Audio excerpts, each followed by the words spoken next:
Salut tout le monde, bienvenue à l'épisode 7.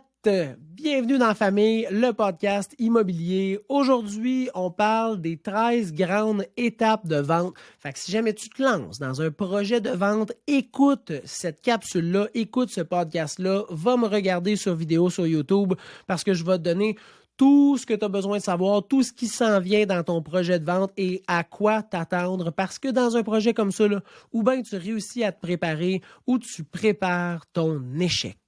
Donc, moi, je m'appelle François, je suis courtier immobilier résidentiel depuis environ 8 ans dans les cantons de l'Est. Tu commences à me connaître si tu écoutes régulièrement le podcast, si tu me suis sur les réseaux sociaux ou sur mon channel YouTube qui s'appelle Service immobilier. Et aujourd'hui, je vais te donner les 13 grandes étapes de vente. Première étape. Tu décides si tu vends par toi-même ou si tu vends à l'aide d'un courtier immobilier.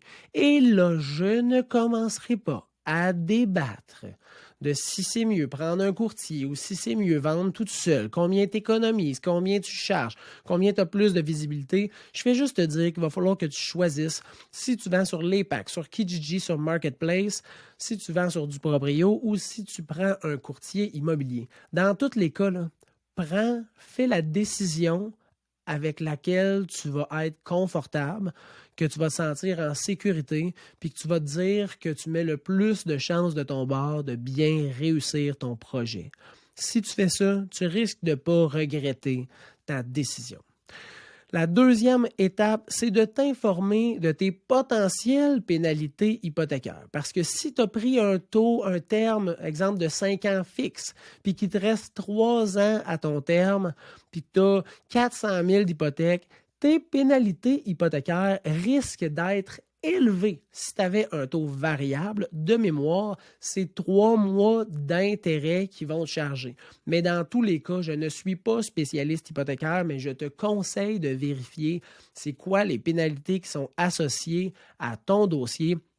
Parce que ça va quand même faire la différence sur combien qui va rester dans tes poches. Bon, les décisions que tu vas prendre au cours de la transaction, au cours de la vente, ne seront pas nécessairement toujours basées sur combien qui va te rester dans tes poches, puis d'être obligé de calculer la pénalité hypothécaire, mais déjà, de prime abord, de le savoir, puis de te dire, bon, mais j'ai 6 000 $, 12 000 $, 1 000 $ de frais pour briser mon hypothèque, rembourser mon hypothèque avant la fin du terme, ça va au moins t'aider à savoir, bon, mais ça me revient pas. Ça, c'est mon prêteur hypothécaire qui va l'avoir dans ses poches parce que je rembourse mon terme avant le temps. Fait que informe-toi des pénalités hypothécaires. Moi, exemple, quand j'ai acheté mon chalet, je voulais réhypothéquer ma maison, puis il me restait, je pense, comme 3 ans. J'ai eu 12 000 $ de frais. Finalement, j'ai trouvé un mécanisme pour éviter d'avoir ce 12 000 $ de frais-là. Mais quand j'ai appelé, puis elle m'a dit « Ouais, ben c'est 12 000 $. » Là, j'étais même « Oh, shit the fuck! Ça fait pas de sens. » Finalement, j'ai trouvé un mécanisme avec la personne pour éviter d'avoir à payer ces frais-là. Mais si j'avais pas eu une personne dégourdie puis réfléchie, ben peut-être que j'aurais eu 12 000 $ de moins dans mes poches. Fait que, et de là, toute l'importance de prendre la peine de faire les bonnes étapes au bon moment, ça va te mettre les yeux en avant des bons trous. Troisième étape, rencontre la personne qui va t'aider. Fait que si tu as décidé de vendre seul, exemple via un site publicitaire, bien, cette personne-là risque d'envoyer un représentant pour t'aider, t'expliquer les étapes, signer les contrats avec toi. Donc, rencontre cette personne-là. Je te conseille, avant de le faire venir chez vous, déjà de parler à cette compagnie-là pour voir si ça fonctionne un peu avec tes attentes, ce qu'ils sont capables de t'offrir. Si tu décides de faire appel à un courtier immobilier, bien là, à ce moment-là, tu peux voir plusieurs courtiers immobiliers pour, premièrement, savoir si ça fit avec l'humain, là, avec le courtier, savoir combien il charge, c'est quoi ses mises en marché, est-ce qu'il y a des exemples de mise en marché dans les dernières semaines, dans les derniers mois qu'il a fait, c'est quoi ses derniers vendus, ses champs d'expertise. Fait apprendre un peu à le connaître lui, mais connaître comment il gère sa business puis comment il aide ses clients aussi.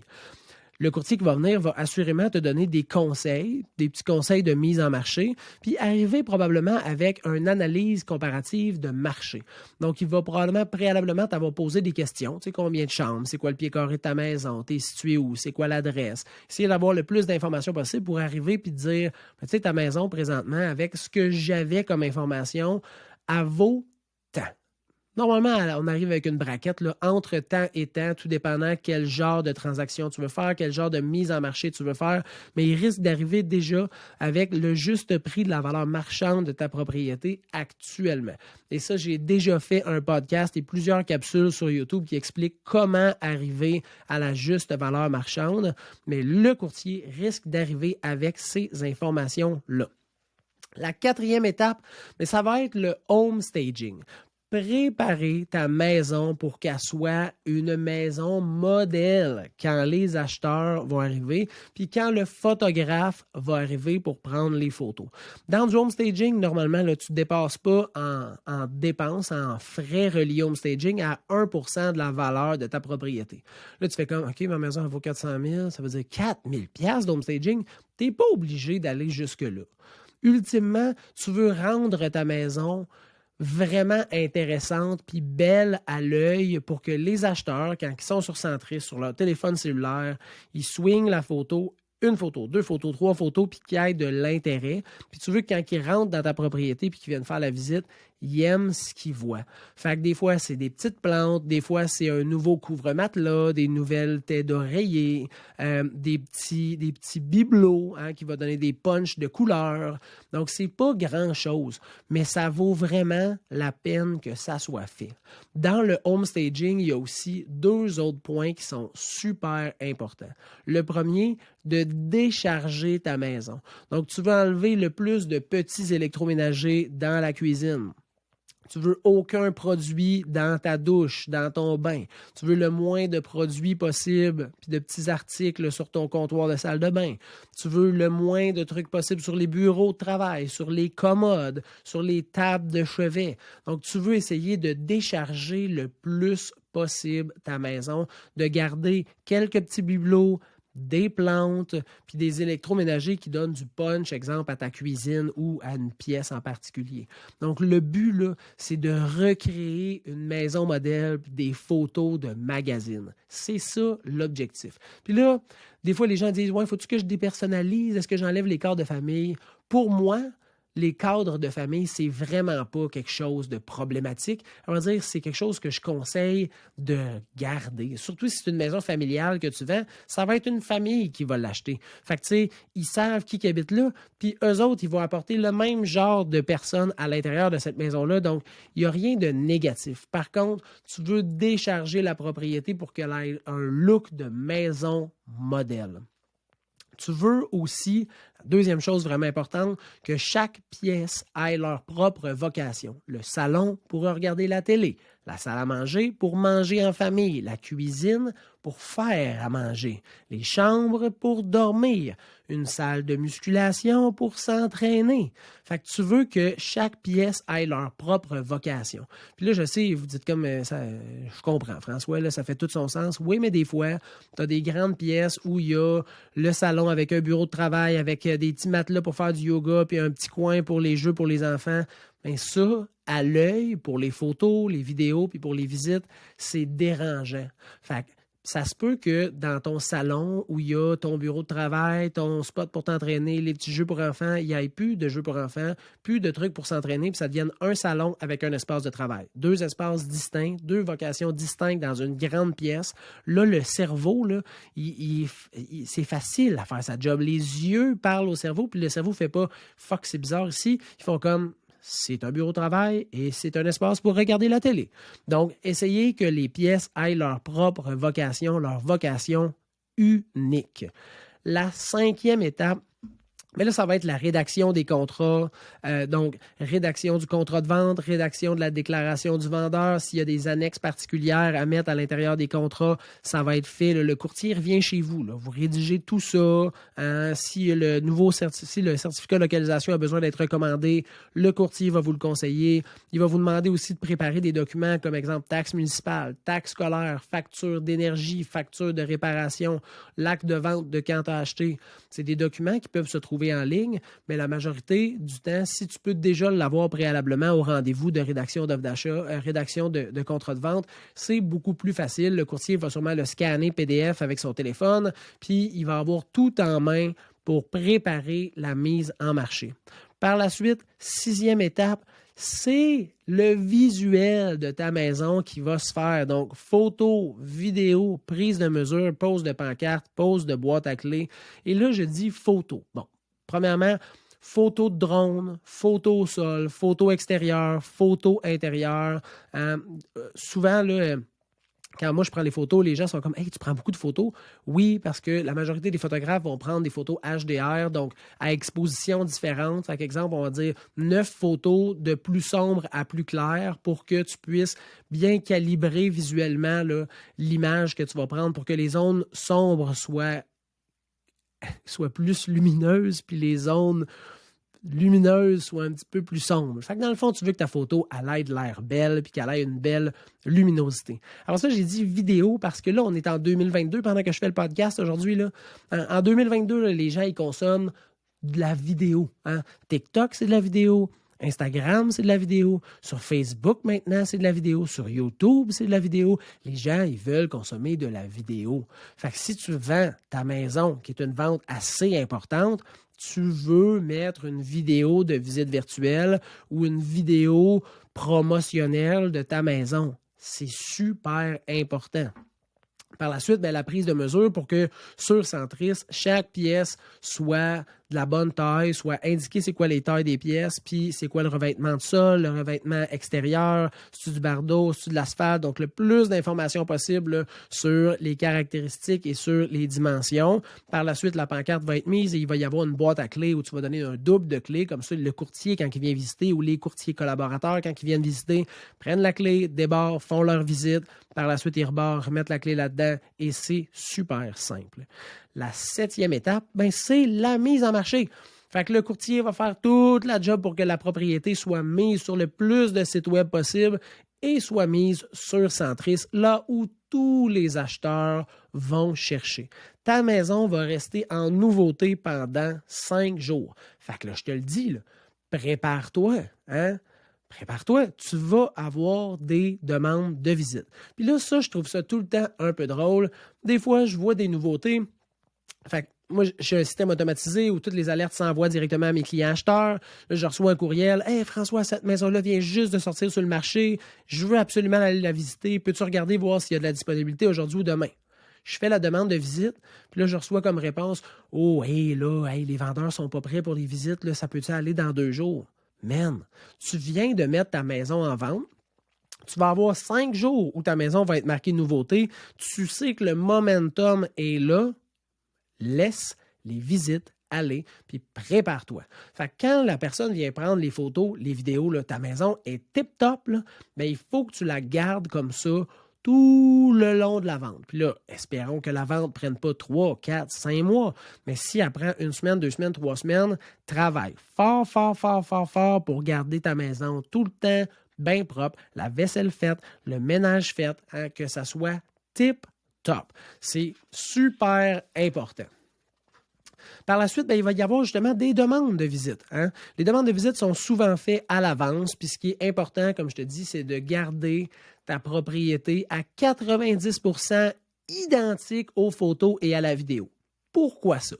Parce que tu veux que les acheteurs qui aient vu les photos, hein, puis ils ont eu un coup de cœur, ils savent là, que les photos sont trompeuses puis que ça a l'air bien trop grand sur les photos. Fait que là, ils vont écouter ta vidéo de visite virtuelle que tu as fait. Là, les angles sont un peu moins grands, puis là, ils font comme « Oh, Colin, hey, ça m'intéresse encore. » Ils demandent la visite. La visite, évidemment, le courtier dit « Hey, on aurait une visite demain à 18h. » Tu autorises la visite, le courtier confirme la visite, bingo, bingo. Puis là, le client, il arrive, puis là, si c'est pareil comme sur les photos, pareil comme sur la vidéo, il rentre dans la maison, il n'y a pas de coupure. Hein? Il fait comme, c'est direct ce que j'ai vu, c'est direct ce que je m'attendais, c'est merveilleux. Le potentiel de coup de cœur à ce moment-là est décuplé. Fait que garde ta maison pareil comme quand tu as fait prendre les photos puis la vidéo, ça va t'aider à ce qu'il n'y ait pas de coupure, de rupture entre les attentes de l'acheteur puis ce qu'il voit quand il rentre chez vous. 9e étape, les visites se passent et il y a le dépôt de l'offre d'achat ou des offres d'achat. Hein? Depuis la COVID, la majorité des présentations se font téléphoniques. Puis là, je vais te donner un truc. Là. Fait que dans le fond, le courtier, ton courtier, va t'appeler et va dire « Hey, on a eu 2 offres d'achat. Les courtiers vont vouloir présenter leur offre d'achat. Fait que là, je vais les appeler, je vais les joindre en conférence sur la ligne. Ce que je te conseille, c'est de rien dire. Tu ne veux pas dire « Oh, hey, c'est une belle offre » ou « Hey, quelle offre de merde, m'a refusé ça. » Tu dis rien. Le but, c'est pas de donner des pistes de savoir si c'est bon ou pas bon au courtier qui va te présenter ton offre. Tu gardes une poker face. Tu peux répondre « Hey, ça va bien, monsieur le vendeur? » Oui, ça va bien. Mais si à la fin, il dit « Comment vous trouvez l'offre? » Je vais en discuter avec mon courtier. Je vous remercie beaucoup. Et voilà. Comme ça, après ça, si tu as vraiment aimé l'offre ou que tu n'as pas aimé l'offre, ben le courtier, il ne sait pas. Puis tu gardes des petites cartes cachées dans ta manche juste ici. 10e étape, il y a une acceptation ou des refus. Fait que s'il y a un refus d'offre d'achat, on retourne à l'étape numéro 8 et on continue les visites. Et s'il y a une acceptation, félicitations, tu t'en viens de plus en plus proche de réaliser ton projet qui est de vendre ta propriété. Là, à partir de là, il va y avoir des signatures. Les signatures se passent majoritairement directement par courriel. Donc, il y a encore des gens qui font signer sur le papier. Moi, c'est pas pour sauver des arbres, mais plus par souci de productivité, c'est beaucoup plus simple de signer directement par courriel, hein, parce que des fois, là, offre, contre-offre, contre-offre, contre-offre, signature, accusé, réception, c'est beaucoup plus simple quand ça se fait à distance. Moi, je perds pas de temps. Toi, tu perds pas de temps. Tu peux faire ça en pyjama, sur ton divan, en écoutant Virginie. Bon, Virginie, ça joue plus, mais tu peux écouter une autre émission puis être en train de signer les documents. C'est super facile. 11e étape, 11e étape, c'est la réalisation des conditions. Donc, tous les rendez-vous d'inspection, d'expertise, de test d'eau sont pris à l'avance. Fait que tu vas savoir c'est quand. Hein? Puis là, dans la réalisation des conditions, là, ça se peut que tout aille bien, puis qu'il n'y ait pas d'embûche, hein, puis qu'il n'y ait rien qui se passe. Ça se peut que tout vire mal, puis que l'offre soit annulée, hein, nulle et non avenue, suite à une inspection, une expertise, puis ça se peut qu'il y ait des demandes particulières. Ça peut être quoi des demandes? Ça peut être des demandes d'expertise plus poussées sur quelque chose qu'ils ont vu durant l'inspection. Ça peut être l'inspection. Ça peut être un test de champ d'épuration parce que finalement, durant l'inspection, selon l'âge du champ, c'était conseillé que ça peut être une expertise de drains. Fait excaver pour aller voir les drains de fondation pour voir s'ils sont pleins, s'ils travaillent bien. Donc, il y a plusieurs possibilités d'expertise. Suite à ces expertises-là, ça se peut que les acheteurs aient des demandes. À vrai dire, ça se peut qu'ils annulent l'offre d'achat. Ça se peut qu'ils continuent à acheter sans rien demander. Puis ça se peut qu'ils fassent une demande de baisse de prix parce qu'ils vont trouver quelque chose qui nécessite une modification urgente, imminente ou immédiate. Hein? Là, à ce moment-là, je te conseille de prendre ça le plus objectivement possible. Souvent, c'est des choses qui sont découvertes que tu ne savais pas, que l'acheteur ne savait pas, que le courtier de l'acheteur ne savait pas, que ton courtier ne savait pas, puis que l'inspecteur a soulevé, puis que le gars d'expertise ou la fille d'expertise a trouvé, puis là, on a un bobo. Puis là, il faut juste s'arranger pour régler la situation. Fait que, est-ce que tu payes la totalité? Est-ce que vous splittez 50-50, 70-30, 60-40? Est-ce que l'acheteur paye la totalité de la modification? Peu importe, mais je vous conseille d'être objectif, de mettre les émotions de côté puis de vous dire si j'étais l'acheteur, puis que j'avais acheté, puis que ça n'avait pas été déclaré, puis qu'on avait fait une expertise, puis qu'on avait trouvé ce bobo-là, comment je me sentirais? Qu'est-ce que je demanderais? Puis est-ce que ça semble être juste comme demande? Avec ce processus de réflexion-là, assurément, là, ça va bien se passer. Puis là, une fois que toutes les conditions sont réalisées, la 12e étape, c'est de mettre le vendu sur la pancarte. Félicitations, tu viens de réaliser ton projet de vente. C'est magnifique. Il va rester juste une étape, c'est la 13e étape, et c'est d'aller chez le notaire. S'il te reste une hypothèque, tu vas payer la radiation de ton hypothèque. Donc, on va publier comme quoi les fonds du profit de la vente ont servi à rembourser ton institution financière et le reste, ça vient directement dans tes poches. Un gros bravo, ton processus est terminé. Fait que, en somme, là, on refait le wrap-up de toutes les étapes de vente. Donc, toutes les étapes si tu veux te lancer dans un projet de vente. C'est de décider si tu veux vendre par toi-même ou avec un courtier, de t'informer des pénalités potentielles de ton hypothèque, de rencontrer la personne ou le service qui va t'aider à vendre, de préparer le home staging de ta maison, faire la rédaction des contrats et récupérer tous les documents nécessaires à la mise en marché, faire les photos, les vidéos, prendre les mesures, mettre la pancarte, préparer un double de clés, mettre la propriété en ligne, commencer à faire les visites, recevoir les offres d'achat, accepter une offre d'achat, réaliser l'entièreté des conditions dans l'offre, vendre ta propriété et passer chez le notaire.